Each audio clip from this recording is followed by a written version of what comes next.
इस video class में Bihar board की कक्षा 7 के सामाजिक आर्थिक एवं राजनीतिक जीवन के अध्याय 9 के सभी प्रश्न उत्तर करने वाले हैं। तो वीडियो को पूरा देखिएगा और वीडियो अच्छा लगे तो वीडियो को लाइक करके चैनल को सब्सक्राइब कर दीजिएगा। और इस क्लास का PDF टेलीग्राम पर मिल जाएगा, जिसका लिंक डिस्क्रिप्शन बॉक्स में है। तो चलिए वीडियो को शुरू करते हैं। अध्याय 9 है बाजार श्रृंखला खरीदने और बेचने की कड़ियाँ, जिसका पहला प्रश्न है सलमा को सहकारी समिति से तालाब क्यों नहीं मिला। तो इसका उत्तर होगा सलमा को सहकारी समिति से तालाब इसलिए नहीं मिला क्योंकि सहकारी समिति छोटे मछुआरों को छोटे तालाब नहीं देती। इन लोगों को बड़े तालाबों का हिस्सा ही लेना होता है, जिसके लिए अधिक पूंजी की आवश्यकता होती है और सलमा इतने पैसे नहीं दे सकती है। 2 नंबर प्रश्न है सलमा सहकारी समिति से तालाब लेती तो क्या फर्क पड़ता। तो इसका उत्तर होगा सलमा अगर सहकारी समिति से तालाब लेती तो उसे बड़े आकार में तालाब लेना पड़ता, जिससे उसे दूसरे से ज़्यादा कर्ज लेना पड़ता। सहकारी समितियाँ छोटे मछुआरों को तालाब नहीं देती क्योंकि वो हमेशा तालाब का बड़ा टुकड़ा देती है, जिसे लेना छोटे किसानों के लिए मुश्किल होता है। 3 नंबर प्रश्न है सलमा को इस बार अच्छे फसल की उम्मीद क्यों थी। तो इसका उत्तर होगा पिछले साल बाढ़ आने की वजह से तालाब में मखाना के बीज बह गए थे, जिस वजह से मखाना का उत्पादन बहुत कम हुआ था। पर इस बार बाढ़ नहीं आई थी और फिर सलमा ने मखाना उपजाने में बहुत मेहनत की थी। उसने समय पर कीटनाशक खाद तथा पानी का उचित इंतजाम किया था, इसलिए सलमा को इस बार अच्छे फसल की उम्मीद थी। 4 नंबर प्रश्न है सलमा ने मखाने की फसल के लिए क्या क्या तैयारियां की। तो इसका उत्तर होगा सलमा ने मखाने की फसल के लिए अच्छे खाद की व्यवस्था की, उसने कीटनाशक तथा पानी की भी उचित व्यवस्था की और इन सब के अलावे सलमा ने मखाने की उपज में बहुत मेहनत भी की और उसे उम्मीद थी कि इस बार मखाने की अच्छी उत्पादन होगी। 5 नंबर प्रश्न है तालाब से गुरी निकालने का काम कौन करता है। तो इसका उत्तर होगा तालाब से गुरी निकालने का काम मछुआरे ही करते हैं, जो कि इस काम में बहुत कुशल होते हैं। तालाब से गुरी निकालने के लिए एक साथ लोगों की आवश्यकता होती है। ये लोग तालाब के अंदर से गुरी निकालते हैं। यह काम 3 बार में होता है। पहली बार में अधिक गुड़ियाँ निकालती है, पर दूसरी और तीसरी बार में गुड़ी की संख्या कम हो जाती है, इसलिए अधिक मेहनत करनी पड़ती है। 6 नंबर प्रश्न है गुड़ी में मखाना कैसे बनाया जाता है, अपने शब्दों में समझाओ। तो इसका उत्तर होगा गुड़ी में मखाना बनाने के लिए खास कुशलता और मेहनत की आवश्यकता होती है। गुड़ी से मखाना बनाने के लिए पहले गुड़ियों को कढ़ाई में बालू डालकर भुना जाता है। फिर जब यह बहुत गर्म हो जाता है तब इसे कढ़ाई में से निकाल कर पीठ पर रखते हैं और फिर लकड़ी के हथौड़े से जोर से पीटा जाता है। ऐसा करने पर उन गिरियों से लावा निकलता है, जिसे हम मखाना कहते हैं। 7 नंबर प्रश्न है मखाना बनाने तक सलमा ने किन किन चीज़ों पर खर्च किया, सूची बनाओ। तो इसका उत्तर होगा मखाना बनाने तक सलमा ने निम्न चीज़ों पर खर्च किया। सबसे पहले उसने 15 कट्ठे तालाब को 400 रुपया सलमा की दर से किराए पर लिया। इसके लिए अपने रिश्तेदारों से कर्ज लेना पड़ा। उसने खाद कीटनाशक की व्यवस्था की। फिर उसने तालाब से गुड़िया निकालने के लिए मजदूरों को 800 रुपये मजदूरी दी और फिर गुड़ियों से लावा निकालने पर भी उसका काफ़ी पैसा खर्च हुआ। नंबर प्रश्न है सलमा को मखाना बेचने की जल्दी क्यों थी। तो इसका उत्तर होगा सलमा को मखाना बेचने की जल्दी इसलिए थी क्योंकि उसके पास जगह की कमी थी और इस वजह से वह मूल्य बढ़ने तक मखाने को अपने पास नहीं रख सकती थी। फिर उसने रिश्तेदारों के कर्ज भी वापस करने थे, जो उसने तालाब किराए पर लेने के लिए उनसे ली थी। उसे तालाब के मालिक को तालाब का किराया भी देना था। 9 नंबर प्रश्न है सलमा ने जो सोचा था क्या उसे वह पूरा कर सकती है, चर्चा करें। इसका उत्तर होगा सलमा ने सोचा था कि इस बार बाढ़ नहीं आने की वजह से मखाना की उपज अच्छी होगी। उसने इसकी उपज पर काफ़ी मेहनत भी की थी। फिर उसने सुना था कि मखाना का बाजार निरंतर बढ़ रहा है। मखाना आधारित उद्योगों में मखाना से विभिन्न प्रकार कीमत उत्पादन तैयार किए जा रहे हैं। इसका लाभ उसे भी मिलेगा और उसे इस बार मखाने की अच्छी कीमत मिलेगी और अधिक पैसा मिलने पर वह अपने टूटे घर की मरम्मत भी करवा लेगी और अगले साल बिना कर्ज लिए ही मखाना की खेती कर लेगी। पर जब उसने अढ़तिया को अपना मखाना दिया तो अढ़तिया ने उसे 200 किलो मखाने के लिए 100 रुपये प्रति किलो के हिसाब से रुपये दिए और उसने बताया कि मखाना का उत्पादन बहुत अच्छा हुआ है, इसलिए मखाना का मूल्य नहीं बढ़ा। इस कारण अब वह अपना सोचा हुआ काम जैसे घर की मरम्मत और बिना कर्ज के मखाने की खेती नहीं कर पाएगी, क्योंकि 20,000 में से 15,000 का खर्च उसे मखाना की खेती पर आया। उसे सिर्फ 500 रुपये का फायदा हुआ।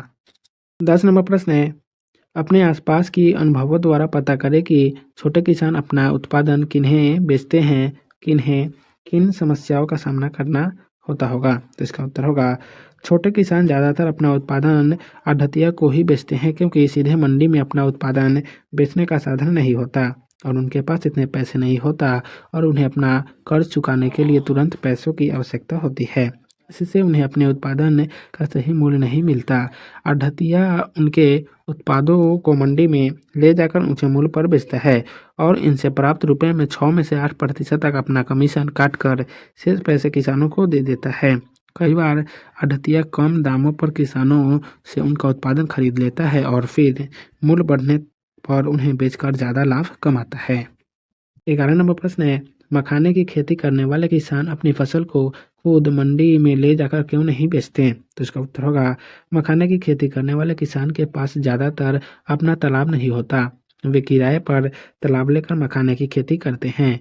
उसके बाद फिर इसके लिए खाद, कीटनाशक आदि की व्यवस्था करना, गुरी निकलवाना, फिर गुरियों से लावा निकालना आदि में उनका काफ़ी खर्च आता है, जिस कारण उन्हें पैसों की तुरंत ज़रूरत होती है। फिर मखाने की मंडी तक ले जाने में लगने वाला भाड़ा, फिर मखानों की पैकिंग का खर्च भी अधिक होता है।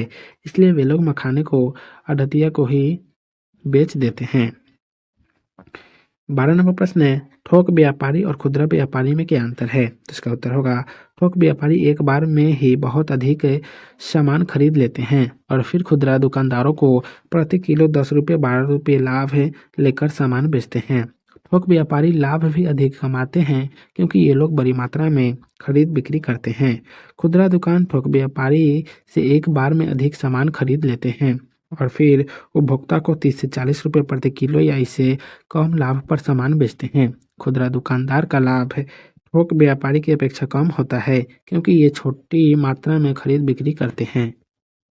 13 नंबर प्रश्न है, थोक व्यापारी और खुदरा व्यापारी में कौन अधिक लाभ कमाता है और क्यों? तो इसका उत्तर होगा, थोक व्यापारी और खुदरा व्यापारी में थोक व्यापारी अधिक लाभ कमाता है, क्योंकि थोक व्यापारी बड़ी मात्रा में सामानों की खरीद बिक्री करता है और खुदरा व्यापारी छोटी मात्रा में सामानों की खरीद बिक्री करता है।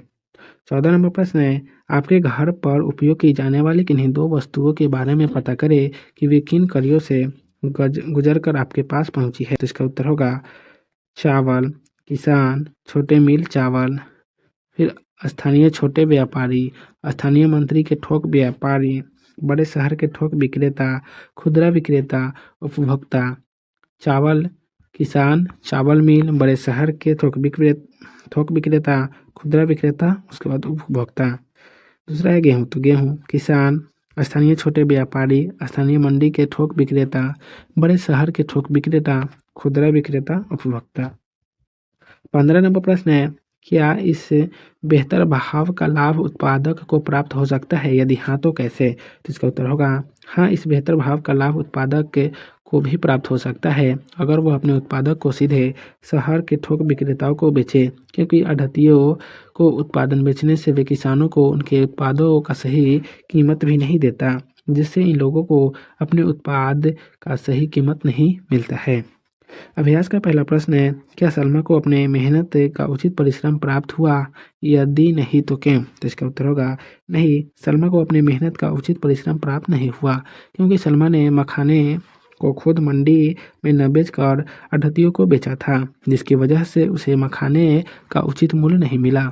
उसे पैसों की ज़रूरत थी, क्योंकि उसे अपने रिश्तेदार का कर्ज चुकाना था, तालाब के मालिक को किराया देना था, अपने टूटे घर की मरम्मत करनी थी और फिर उसके पास जगह की कमी थी। इस कारण वह मखाने को अपने पास से रखकर मूल्य बढ़ने पर उसे बेचकर मुनाफा भी नहीं कमा सकती थी। आढ़तियों को मखाना बेचने से उसे मखाने का मूल्य मिला और आढ़तिये ने कहा कि अच्छी फसल होने की वजह से मखाने का मूल्य नहीं बढ़ा। 2 नंबर प्रश्न है, आर्थिक रूप से संपन्न बड़े मखाना उत्पादक किसान अपने फसल को कहाँ बेचेंगे? इसका उत्तर होगा, आर्थिक रूप से संपन्न बड़े मखाना उत्पादक किसान अपने फसल को शहर के बड़े मंडियों में बेचेंगे। इससे उन्हें अपने उत्पादन की सही कीमत प्राप्त होगी, उन्हें उनके मेहनत का सही फल मिलेगा। बड़े मखाना उत्पादकों के पास सुविधा होने की वजह से वे लोग आसानी से अपने मखाने को लेकर शहर की मंडी में आ सकते हैं और अपने मखाने को बेचकर मुनाफा कमा सकते हैं। वे लोग अपने मखाने को अपने पास रख सकते हैं और मूल्य बढ़ने पर इन्हें बेच सकते हैं, जिससे उन्हें अधिक लाभ होगा। 3 नंबर प्रश्न है, मखाना उत्पादन किसान एवं उनसे जुड़े मजदूरों के काम को हालात और उन्हें प्राप्त होने वाले लाभ या मजदूरी का वर्णन करें। क्या आप सोचते हैं कि उनके साथ न्याय होता है? इसका उत्तर होगा, मखाना उत्पादक किसान एवं उनसे जुड़े मजदूरों के काम बहुत कठिन होते हैं। मखाना उत्पादन करना, उनकी गुड़ियों तालाब से निकाल कर फिर उनका लावा तैयार करना बहुत मुश्किल का काम होता है। इसके लिए मजदूर को कुशल होना आवश्यक है। कुछ छोटे किसान ही कर्ज लेकर मखाना उत्पादन करते हैं। छोटे किसानों को पैसों की आवश्यकता तुरंत होती है और उनके पास जगह की कमी के कारण वे मखाने को अपने पास रख कर बढ़ने पर बेच भी नहीं सकते। इसी कारण वे लोग अपना मखाना आढ़तियों को बेच देते हैं, जिससे उन्हें मखाने की सही मूल्य नहीं मिलता, जिससे उन्हें बहुत नुकसान होता है और उन्हें अपनी मेहनत का फल भी नहीं मिलता। इसी तरह गुड़ियों से लावा निकालने का काम करने वाले और गुड़ियों से लावा निकालने वाले को भी उनकी मेहनत के हिसाब से मजदूरी नहीं मिलती। 2.5 किलो गुड़ी का लावा निकालने पर उन्हें आधा किलो गुड़ी दी जाती है। नहीं, उनके साथ न्याय नहीं होता। उन्हें उनके मेहनत के हिसाब से लाभ या मजदूरी नहीं मिलती। 4 नंबर प्रश्न है, पीने के लिए चाय बनाने में चीनी तथा चाय पत्ती का प्रयोग होता है। आपस में चर्चा करें कि ये वस्तुएं बाजार की किस श्रृंखला से होते हुए आप तक पहुंचती है। क्या आप उन सब लोगों के बारे में सोच सकते हैं जिन्होंने इन वस्तुओं के उत्पादन एवं व्यापार में मदद की होगी? तो इसका उत्तर होगा, चीनी गन्नों के द्वारा चीनी मिल से बनाई जाती है, फिर वहां से चीनी थोक मंडी में पहुंचती है, वहां से खुदरा व्यापारी के पास पहुंचती है और वहां से उपभोक्ता के पास। चाय की खेती मुख्यतः आसाम में होती है। यह पत्ते के रूप में उपजाई जाती है, फिर इसे मन में डालकर छोटे छोटे दाने के रूप में देते हैं, पर इसे पैक कर थोक व्यापारियों के पास भेजा जाता है, वहां से खुदरा दुकान के पास और वहां से उपभोक्ता के पास दूध उत्पादन वाले करते हैं और फिर हमारे घर पर आकर दूध देते हैं या फिर बाजारों में पाश्चुकृत किया हुआ दूध पैकेटों में उपलब्ध होता है। 5 नंबर प्रश्न है, यहाँ दिए गए कथन का सही क्रम में सजाएं और फिर नीचे बने गोल में सही क्रम के अंक भर दें। प्रथम 2 गोले में आपको लिए पहले ही सही अंक भर दिए गए हैं। पहला है, सलमा मखाना उपजाती है और दूसरा, स्थानीय आढ़तियों पटना के थोक व्यापारियों को बेचते हैं।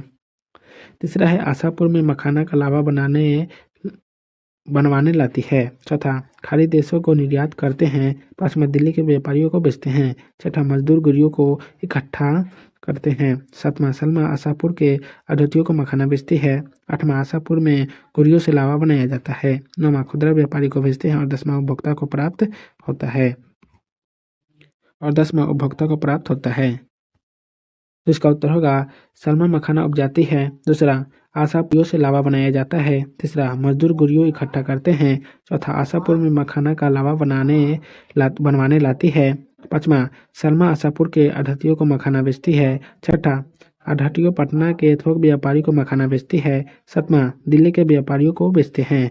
8वां, खाड़ी देशों को निर्यात करते हैं। 9वां, खुदरा व्यापारी को बेचते हैं और 10वां, उपभोक्ता को प्राप्त होता है। तो आज की इस वीडियो क्लास को ही समाप्त करते हैं, फिर मिलेंगे नेक्स्ट वीडियो में। तो आप सभी को वीडियो देखने के लिए बहुत बहुत धन्यवाद।